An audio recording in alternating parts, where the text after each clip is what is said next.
No programa Hora e a Vez da Pequena Empresa de hoje, você vai ver. Um dos maiores medos de uma empresa iniciante é em relação às finanças, uma vez que o empreendedor investiu suas economias e quer um breve retorno para que o negócio prospere. Mas como fazer com que isso funcione? Acompanhe as dicas do professor Ivan Ricardo Peleias e saiba como evitar problemas futuros.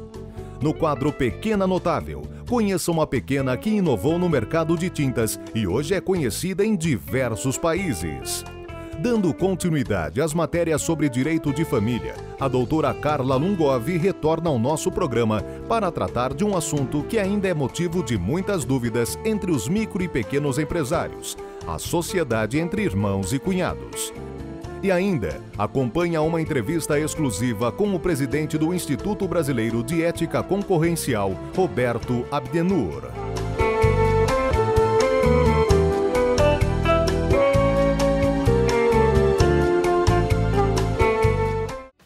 Uma das maiores preocupações de empresários que possuem um novo negócio é em relação às finanças. O principal ponto para evitar problemas é ter consciência de que a conta bancária pessoal não deve ser misturada com a da empresa. E se o proprietário quer viver da empresa, ele não pode tomar nenhuma atitude que comprometa a continuidade da empresa. E é muito difícil as pessoas compreenderem isso. Então eu diria para você que o primeiro ponto é você enxergar a empresa diferente de você.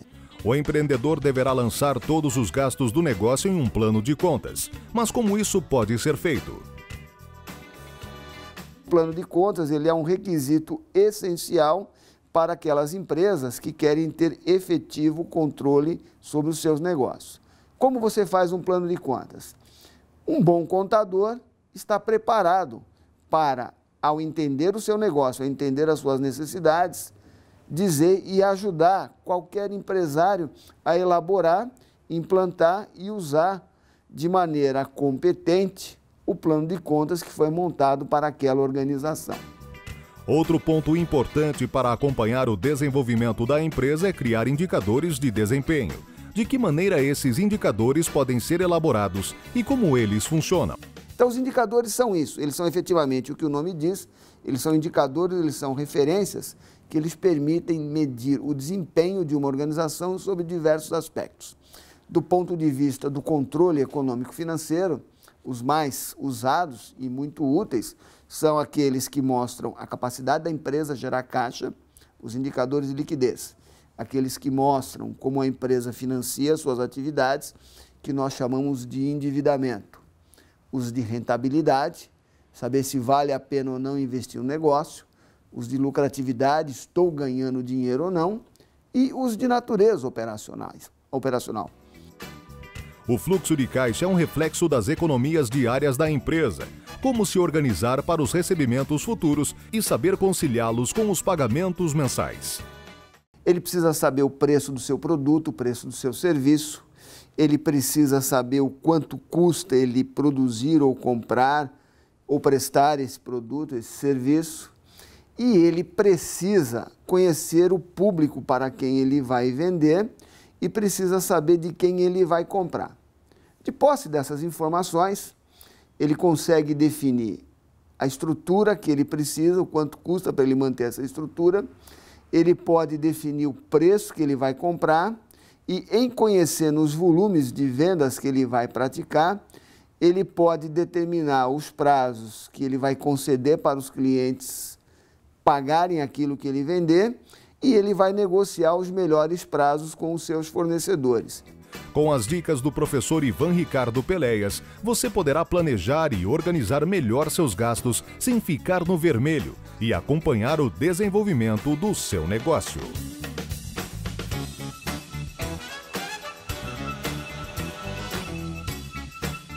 Quando diante de dois produtos, um nacional e outro importado, você prefere o importado. Desculpe, mas você fez um mau negócio. Primeiro, porque o nível técnico do Brasil está no mesmo nível dos produtos internacionais, às vezes melhor. Depois, porque quando deixa de comprar um produto feito em nosso país, você diminui nosso mercado interno. Resultado, menos empregos, menos oportunidades de trabalho. Prefira sempre produtos fabricados no Brasil. Uma campanha do Sindicato da Micro e Pequena Indústria indústria do estado de São Paulo. Apoie você também.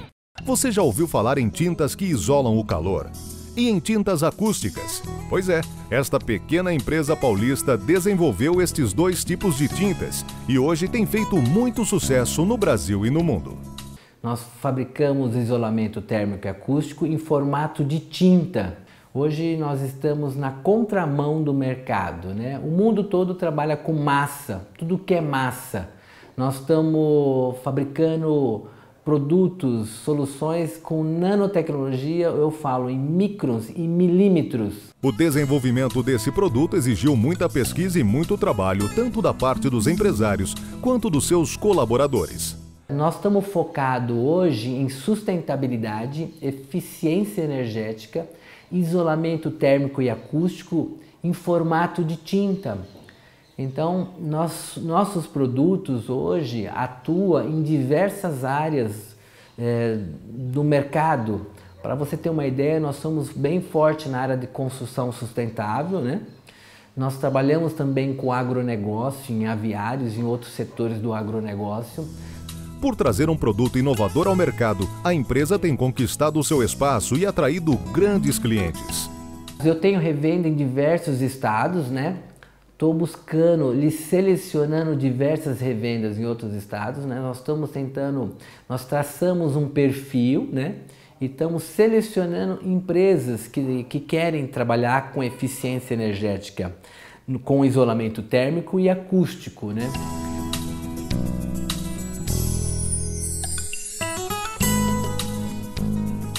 Nós temos grande demanda, porém falta gente especializada para trabalhar conosco, né? Então nós estamos buscando empresas que tenham um perfil, né? Que gostam de tecnologia e nós damos o treinamento, né? Através de dedicação, muito trabalho, investimentos e pesquisa, esta empresa vem conquistando o seu espaço neste mercado tão concorrido e levando os produtos brasileiros para o mundo. As micro e pequenas empresas já são 7 milhões em todo o Brasil e representam 22% do PIB nacional. 60% da mão de obra com carteira assinada trabalham em micro e pequenas. Por tudo isso, a Secretaria Especial para este setor é tão importante para o Brasil, para a nossa indústria, para o fortalecimento do mercado interno e para o aumento da nossa competitividade. Secretaria Especial da Micro e Pequena Empresa. O SIMP defende essa iniciativa. Apoie você também. A formação de uma sociedade consiste na união de pessoas que praticam atos comerciais de fins lucrativos. Mas o que acontece quando essa sociedade é formada por irmãos e cunhados? Todas as questões que envolvem família, elas são questões muito delicadas. E você pode levar a empresa a uma deficiência e uma ineficiência empresarial por conta de um relacionamento familiar. Então, o que eu sugiro? Sugiro que, mesmo nas situações de empresas que os sócios são irmãos, que fique muito bem determinado, muito bem caracterizado o que cada um tem a oferecer, qual é a participação de cada um nessa sociedade, não só na questão de cotas sociais, mas também na questão de cargo, na questão de administração efetiva dessa empresa, para que não surja nenhum problema de cunho pessoal que possa atrapalhar a questão empresarial e a saúde da empresa familiar. Em breve, a doutora Carla Lungovi retornará ao nosso programa, dando mais informações sobre esta área que mais cresce nas micro e pequenas empresas, o direito de família.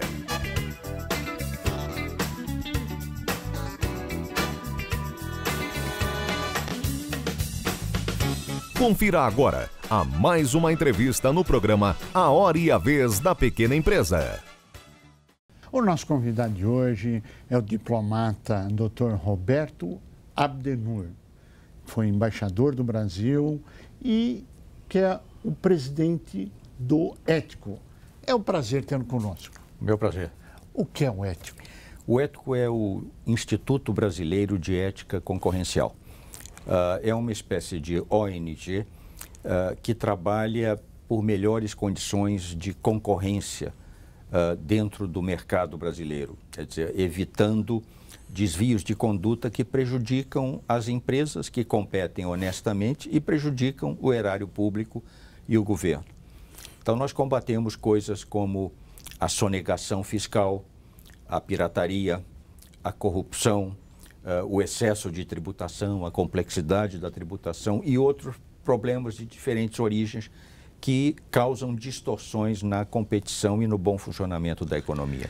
Existe o projeto que parece que o Hector vem trabalhando, Sim. Que é Cidade Livre de Pirataria. Sim. O que vem a ser e como é que vem andando esse projeto? Bom, um problema cada vez mais sério que ocorre no Brasil é o problema da pirataria, quer dizer, da falsificação de produtos e sua venda amplamente disseminada no país por redes criminosas e atividades ilegais que distribuem esses produtos pelo país adentro. É verdade. São nada menos do que 18 linhas de produtos que são objeto de pirataria. Por exemplo, DVDs, CDs, tênis, camisetas, roupas, aparelhos eletrônicos, câmeras fotográficas, isqueiros e muitos outros produtos desses, que nós vemos com frequência na rua. O cidadão, ao ver esses produtos sendo vendidos na rua por um camelô pobre, acha muito normal, acha até muito normal comprar esses produtos. Eles, de modo geral, são mais baratos, bem mais baratos do que os originais, e as pessoas compram isso de boa fé, sem se darem conta de que aquele sujeito que está na rua é apenas a ponta de uma extensa rede que começa com redes criminosas, que fazem contrabando no plano internacional, imigração ilegal de pessoas, sonegação fiscal. Aquele sujeito que está lá não tem nenhum direito trabalhista, ele é um empregado, enfim, em condições muito precárias. E muitos dos produtos que são vendidos, por serem falsificados, são de má qualidade, de maneira que isso afeta também o próprio consumidor. Então é um problema muito sério que está sendo enfrentado mediante a implantação nas grandes cidades brasileiras de programas de atuação de diferentes níveis do governo, federal, estadual e, sobretudo, municipal, para combaterem, para reprimirem esse comércio ilegal. E como é que está andando na prática os resultados dessa iniciativa? Que são louváveis, tem que ser combatido mesmo, mas como é que isto anda? Porque parece que é algo formiguinha de uma organização mega. Exatamente, né? Enfim, nós temos que ir de um lado atrás da formiguinha, sobretudo onde a formiguinha, como o senhor disse, se concentra em centros comerciais mais populares. Aqui em São Paulo são múltiplos esses centros e o governo de São Paulo tem sido extremamente eficiente e persistente no combate diuturno, constante a esse problema. E a intenção, esse programa Cidade Livre de Pirataria é comandado pelo Ministério da Justiça em Brasília, na forma do chamado Conselho Nacional de Combate à Pirataria, do qual o Ético é membro. Então, com a inspiração, a orientação nacional desse conselho, o Ético e outras entidades procuramos estimular as grandes cidades brasileiras a aderirem ao programa Cidade Livre. Já temos 6 cidades, Brasília, Belo Horizonte, Curitiba, São Paulo, naturalmente, Osasco e Rio de Janeiro. E veja bem, a decisão de enfrentar o problema da pirataria é uma decisão nacional do governo, das autoridades, dos setores privados, das ONGs brasileiras preocupadas com o assunto, mas há um outro lado que sobreveio em anos recentes. É uma obrigação do país perante a FIFA que durante a Copa do Mundo não haja pirataria, de maneira que nós temos de levar o programa Cidade Livre de Pirataria a todas as 12 cidades brasileiras que serão sede da Copa do Mundo. É um trabalho importante, de grande envergadura. Indiscutivelmente, é de muito importante e de grande envergadura, sem dúvida. Quanto que o senhor estima que o comércio ilegal, pirataria, movimenta em São Paulo, no Brasil, enfim, qualquer dado estatístico? É difícil mensurar um problema dessa complexidade e extensão, mas para o senhor ter uma ideia, na cidade de São Paulo unicamente, São Paulo é muito importante nesse contexto, porque São Paulo, pelas dimensões da cidade, é o grande mercado para produtos piratas. Mas mais do que isso, São Paulo é o grande centro de distribuição de produtos piratas para todo o Brasil. Pessoas vêm das mais variadas partes do Brasil para comprarem produtos pirateados e levarem esses produtos para venderem em seus locais de origem. Para o senhor ter uma ideia, o secretário de Segurança Pública de São Paulo, que comanda fantasticamente esse programa, me revelou outro dia que nada menos do que 58 milhões de unidades de produtos pirateados, das mais variadas espécies, foram apreendidas no último ano e meio aproximadamente. Isso criou um problema extraordinário, surpreendente, falta de lugar para armazenar esses produtos até eles serem destruídos. Estima-se aproximadamente que esses produtos apreendidos só em São Paulo valham algo como 2 bilhões de dólares. 2 bilhões? Bilhões, perdão, de reais. Agora, o senhor imagina o que é sonegado com a venda desses produtos. Indiscutivelmente. Da sua avaliação, como evitar que a pirataria se dissemine? Quais seriam as medidas que o senhor... Existem, de um lado, as medidas repressivas, essa palavra pode não ser muito simpática, mas é indispensável. Mas o combate à pirataria não pode se limitar à repressão. A repressão é uma primeira etapa. Junto com ela devem ir 2 outros tipos de medidas. Medidas educativas que mostrem ao cidadão, de um lado, os inconvenientes que ele próprio tem ao comprar produtos pirateados, claro. De outro lado, os inconvenientes que a compra desses produtos, por ele, consumidor, causa para o país, em termos de perda de receita, de tributos, de perda de empregos, de desvios de conduta, de financiamento de redes criminosas. Agora, de outro lado, o Conselho Nacional de Combate à Pirataria, com a ajuda do Ético e de outras instituições, está desenvolvendo um programa muito interessante chamado Feira Legal, que é um programa que nós esperamos seja desenvolvido em parceria com o SEBRAE para ajudar as pessoas que estão na ilegalidade, na pirataria, as pequenas empresas que têm um box num shopping comercial, ajudar essas pessoas e pequenas microempresas, justamente, a migrarem da ilegalidade e da pirataria para a formalização e a legalidade, mediante treinamento, simplificação do pagamento de tributos, toda uma série de medidas, de maneira que é preciso deixar claro perante a opinião pública que a ação não se limita à repressão. A repressão é apenas o início de um processo e a intenção é justamente de permitir às pessoas obter empregos mais dignos, claro, em vez de terem que ir à rua vender produtos ilegais. Quais são os produtos mais pirateados?